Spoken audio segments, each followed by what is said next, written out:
à toi et bienvenue dans un nouvel épisode du podcast d'Anne-Clarisse. Je suis Anne-Clarisse, entrepreneuse, aventurière et fondatrice d'un projet pas comme les autres en plein cœur de la Catalogne. Ici, on parle création et développement de projets avec un grand P.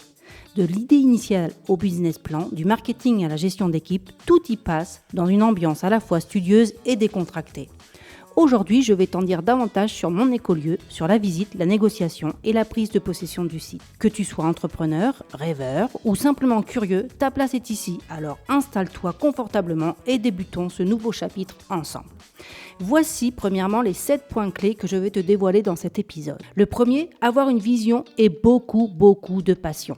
La vision claire et la passion profonde pour le projet ont été des moteurs essentiels tout au long de mon parcours. Un rêve ou une vision ne se concrétise pas sans passion authentique, notamment face à des obstacles et des défis. Deuxième point clé, la phase de recherche, elle est cruciale.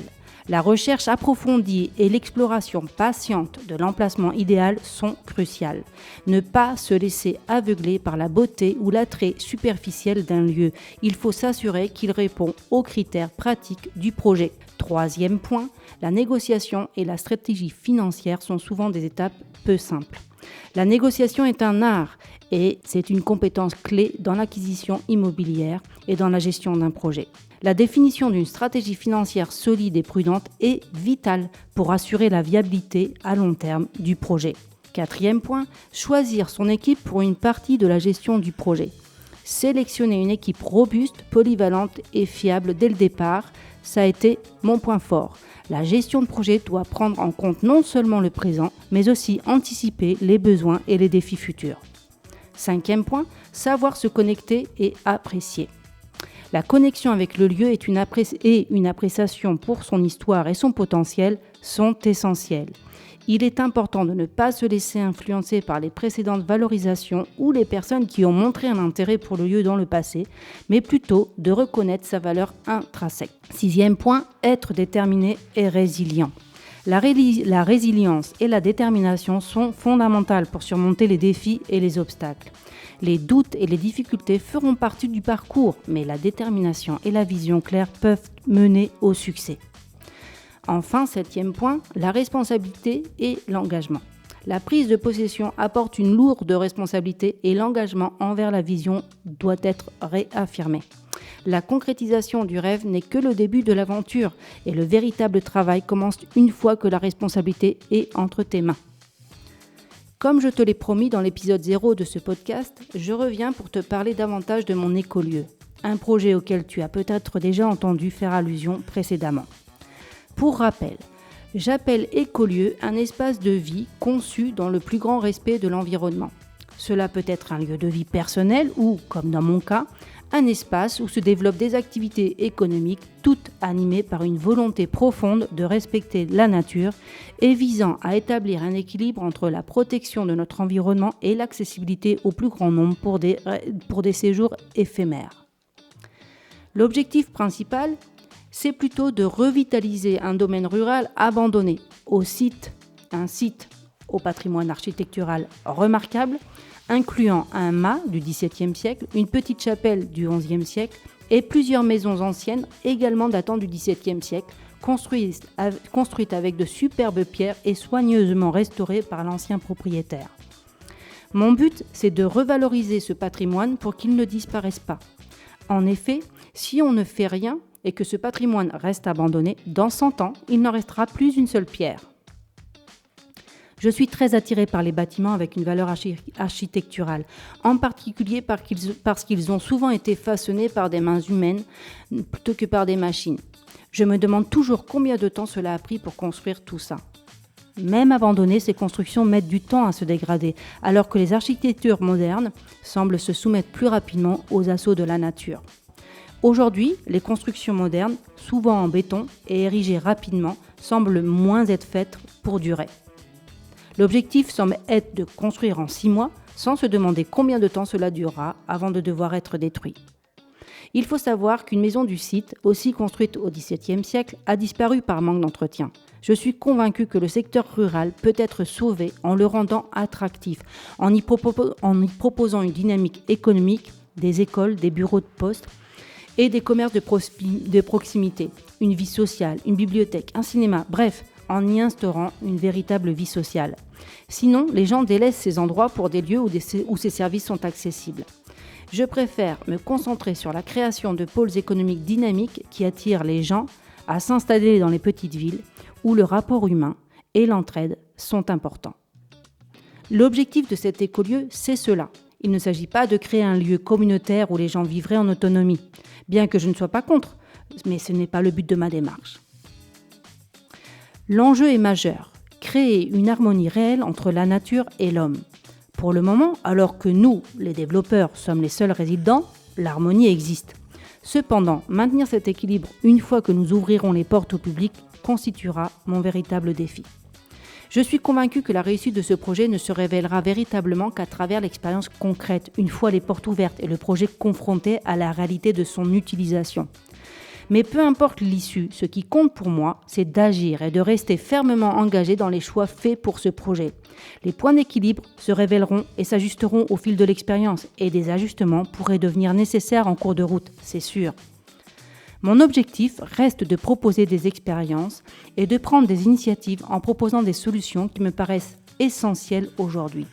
Il ne s'agit pas simplement d'attendre que les politiques changent, mais de les pousser à agir en leur faisant des propositions et en les confrontant à des réflexions et actions urgentes.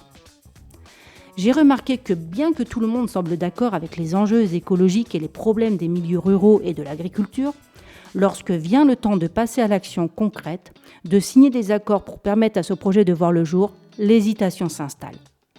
Je préfère prendre des risques, vivre l'expérience et, si nécessaire, ajuster la voile en cours de route plutôt que de rester dans l'expectative.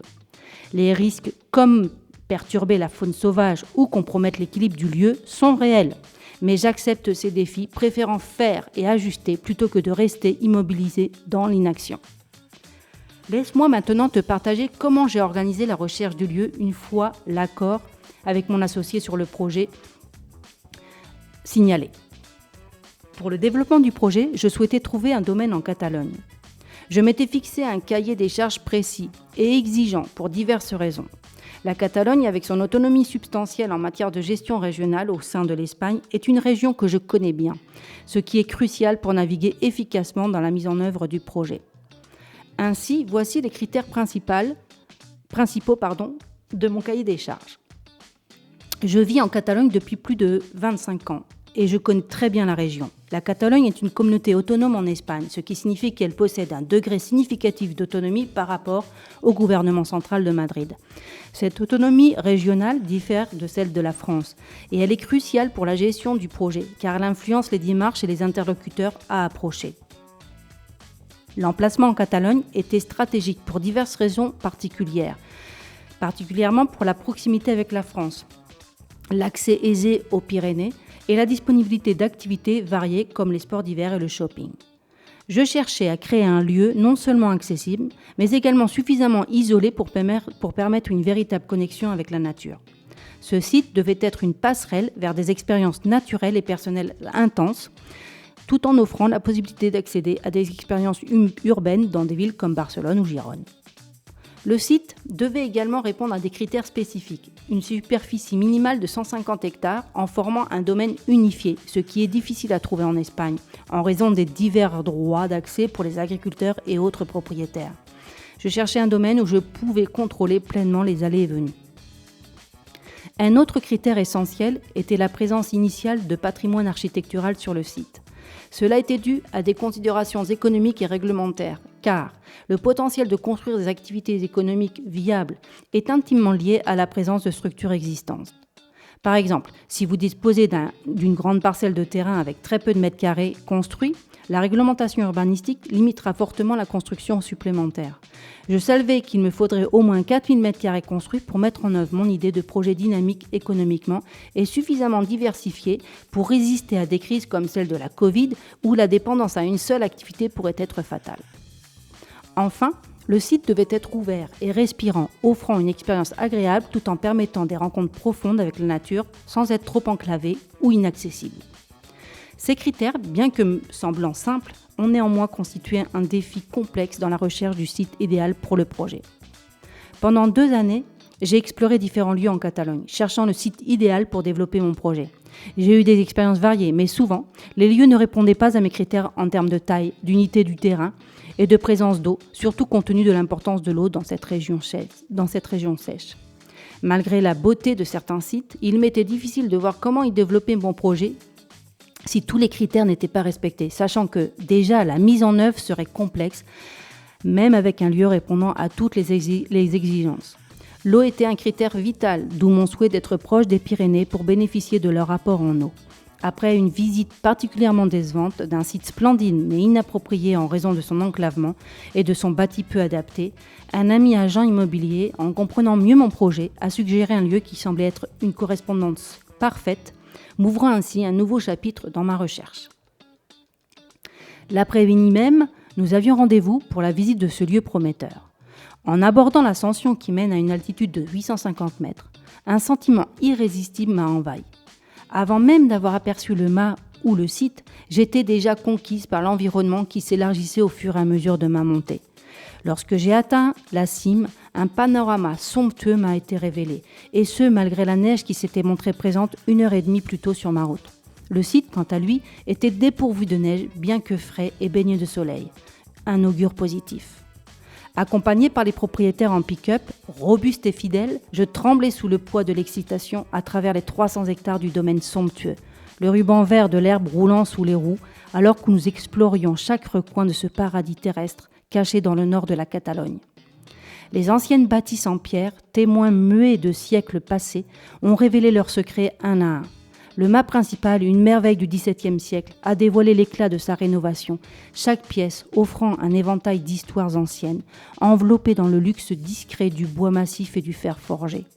La table imposante de 7 mètres de long dans le salon de 70 mètres carrés, chaque centimètre racontant une histoire, une réunion de famille, un rire partagé ou peut-être un pacte scellé.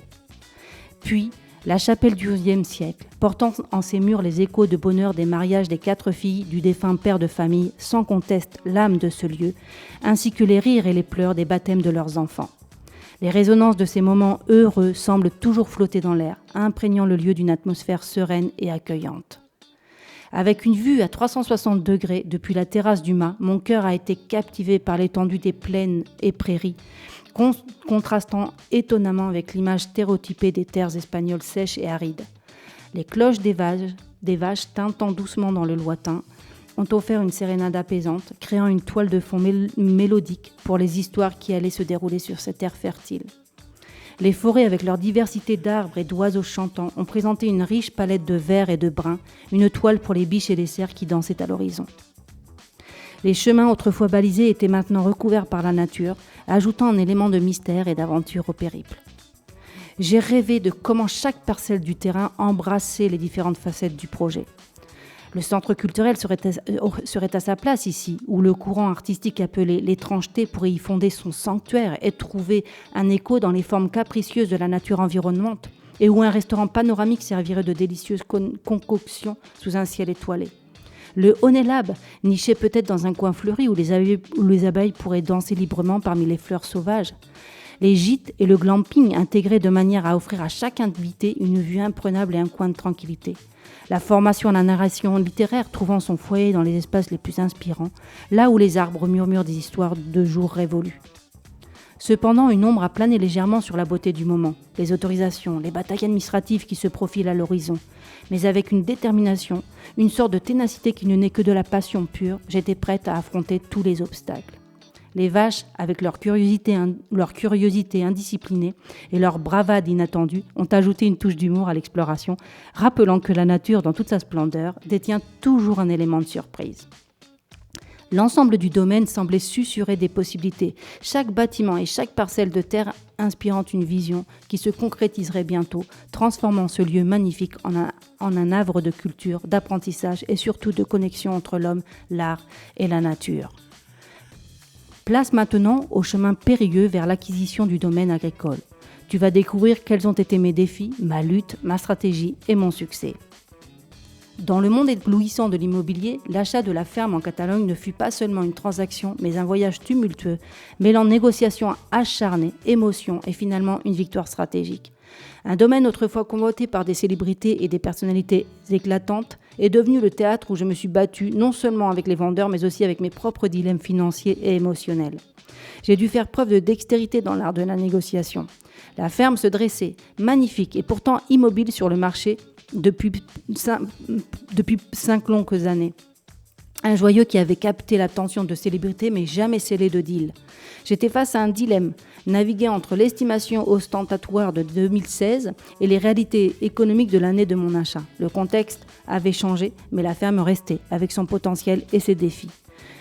Je voulais atteindre un prix équitable dans un monde intransigeant. Les propriétaires, arborant leur fierté et la valorisation précédente, se tenaient fermes dans leur position. La réalité agricole catalane, l'élevage de porcs et de vaches étant des options financièrement ardues et fortement repoussées des départements protecteurs de l'environnement, la ferme ne pouvait pas séduire les agriculteurs. Avec mon projet, j'étais un acheteur idéal, mais j'étais aussi armé de connaissances et de stratégies conscientes des défis financiers liés au maintien de la propriété. Ma volonté a été mise à l'épreuve, naviguant entre ma passion pour la propriété et la nécessité d'être financièrement sage. Sur le plan de la stratégie financière, l'équilibre était précaire. Imposer une stratégie financière prudente fut un parcours semé d'embûches. Diviser mon budget avec 20% pour l'achat initial et le reste réservé pour la maintenance et les futurs frais administratifs et architecturaux fut une décision calculée. Il fallait du tact pour négocier une option d'achat, garantissant ainsi une certaine sécurité financière pour les rénovations et le projet à venir. Il fallait aussi prévoir une équipe de départ pour un projet qui allait devenir colossal. L'immensité du projet exigeait une équipe robuste et polyvalente. Engager un gardien polyvalent et un agriculteur a été crucial pour maintenir le rythme et la vitalité de la ferme. Ces premiers jours ont été un mélange d'excitation et de réalité abrupte, une aventure que j'explorerai dans un épisode futur de ce podcast. Cette période de négociation a été parsemée d'émotions, de doutes, pour finalement sceller l'achat. La joie d'obtenir les clés en fin novembre 2018 s'est rapidement transformée en un poids de responsabilité. L'euphorie a été tempérée par la réalisation que le plus dur restait à faire. Et malgré les moments de doute profond et les négociations biparties avec les propriétaires et avec mes associés, la détermination a triomphé. Dans les anecdotes marquantes, j'ai dû faire face aux fantômes des visiteurs précédents. Le passé glamour de la ferme, avec les visites de Gérard Piqué, ancien grand footballeur du club du Barça, tout un emblème en Catalogne, accompagné de sa compagne de l'époque non moins connue, Shakira, et un chèque arabe ajouté un éclat supplémentaire à la toile. Bien qu'ils aient été présentés comme des trophées pendant les négociations, pour moi, c'était plus qu'une propriété que des célébrités avaient autrefois désirée. C'était un domaine qui avait le potentiel de fleurir sous mon aile, à mon propre mérite. Ainsi, au cœur de la Catalogne, dans cette ferme majestueuse, un nouveau chapitre s'ouvrait, non seulement pour la propriété, mais aussi pour moi en tant qu'entrepreneur. Avec les clés en main et une équipe à mes côtés, la vraie aventure commençait. Souviens-toi, il est crucial d'avoir une vision claire, une compréhension financière et un respect mutuel lors de la négociation. Une fois ces éléments en place, l'aventure peut commencer. On se retrouve dans le prochain épisode où je te plongerai dans les premiers jours de la propriété, explorant les défis et les victoires qui ont suivi cette acquisition complexe. Tu découvriras entre autres les premiers acteurs rencontrés sur le lieu et comment j'ai tissé des liens pour mettre en confiance ces acteurs et les motiver à rester sur le site.